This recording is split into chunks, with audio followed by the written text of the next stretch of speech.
ध्यानस्थ नमन। ध्यान विधि की श्रृंखला में आज की ध्यान विधि है गायन ध्यान या सॉन्ग मेडिटेशन। इस ध्यान के पहले गुरु नानक देव जी का जिक्र करना जरूरी है। इनके बारे में परम गुरु ने कहा है, नानक ने परमात्मा को गा गा कर पा लिया। नानक ने योग नहीं किया, तप नहीं किया, ध्यान में भी नहीं उतरे, लेकिन नानक ने सिर्फ गाया और गाकर ही पा लिया।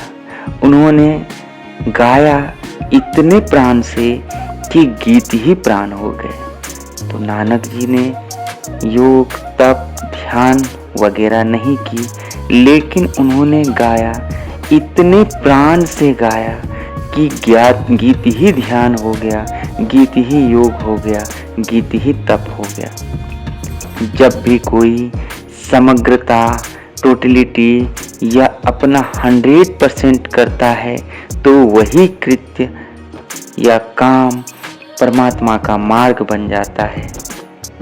अगर हम सब ध्यान भी अधूरा अधूरा करें तो उससे भी परमात्मा तक नहीं पहुंच सकते, लेकिन यदि कोई एक गीत भी पूरे प्राण से गा लेता है तो वो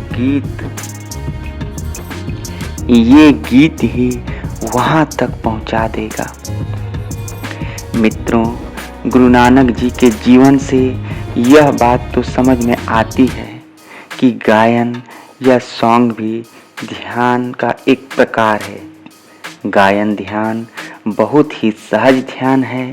इस ध्यान विधि के बारे में परम गुरु कहते हैं कि गाना दिव्य है, गीत दिव्य है।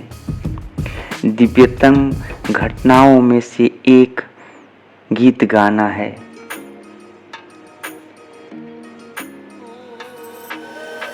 ये घटना इस तरह की घटना है जिसमें आप पूरी तरह से खो सकते हैं। आप गायन में इतने डूब सकते हैं कि गायन वो सॉन्ग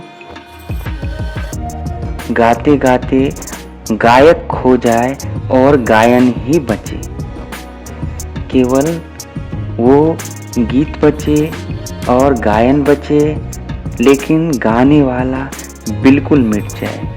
और वही क्षण रूपांतरण का है, ट्रांसफॉर्मेशन का है।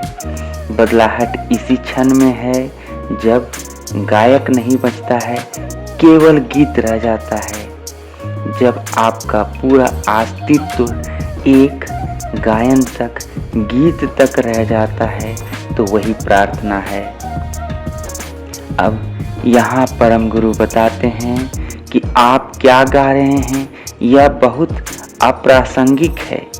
चाहे आप धार्मिक गीत न भी गा रहे हों, लेकिन यदि आप पूरे प्राण से गा रहे हैं तो वह पवित्र है।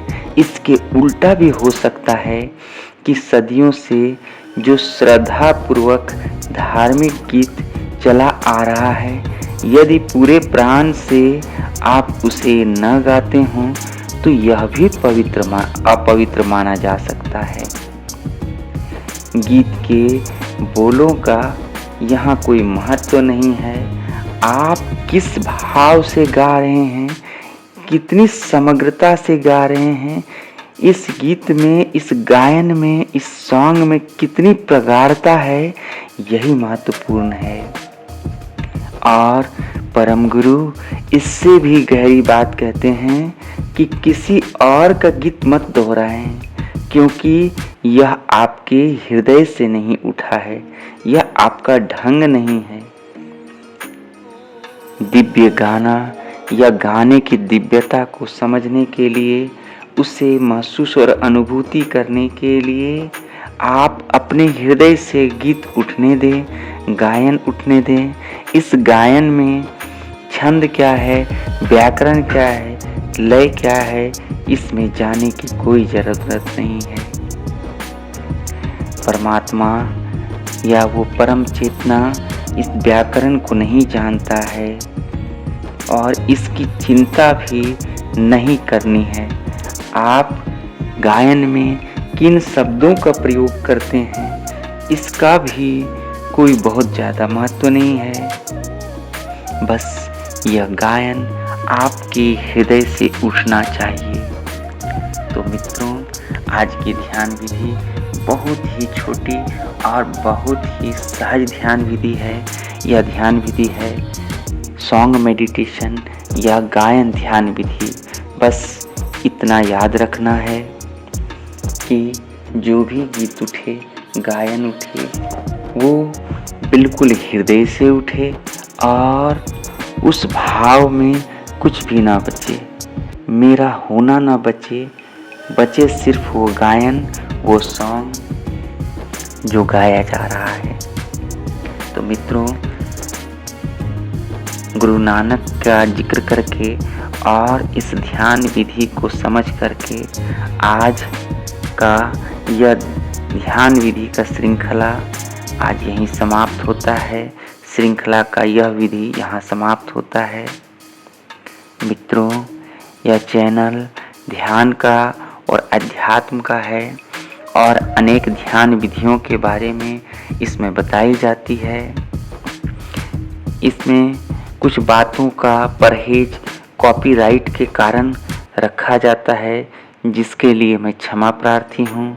और अंत में सभी मित्रों से निवेदन करता हूँ कि ध्यान को रोज करें, हर दिन ध्यान करें और पूरे जीवन में ध्यानस्थ हो जाएं।